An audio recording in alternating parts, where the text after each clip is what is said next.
இன்றைய இறையாசிர் விடுதலை பயணம் 16-14. பனிப்படலம் மறைந்தபோது பாலை நிலப்பரப்பின் மேல் மென்மையான தட்டையான மெல்லிய உறைபனி போன்ற சிறிய பொருள் காணப்பட்டது. அன்புக்கினியவர்களே, இஸ்ரேல் மக்கள் எகிப்திலிருந்து வெளியேறிய 2ஆம் மாதம் 15ஆம் நாள் தாங்கள் கொண்டு வந்த உணவெல்லாம் தீர்ந்து போகவே கடவுள் அவர்கள் உண்ண மன்னா என்னும் உணவை தினமும் காலையில் பொழிந்தார்.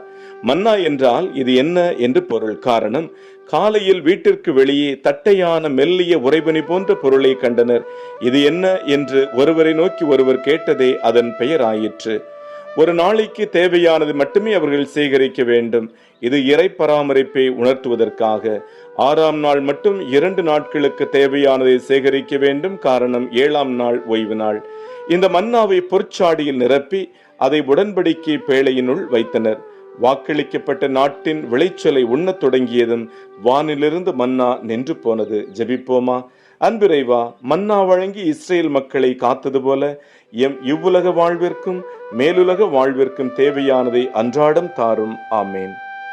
எல்லாம் வல்ல இறைவன், தந்தை, மகன், தூய ஆவியானவர் இந்த நாள் முழுவதும் உங்களை ஆசிர்வதித்து பாதுகாத்து வழி நடத்துவாராக. ஆமேன்.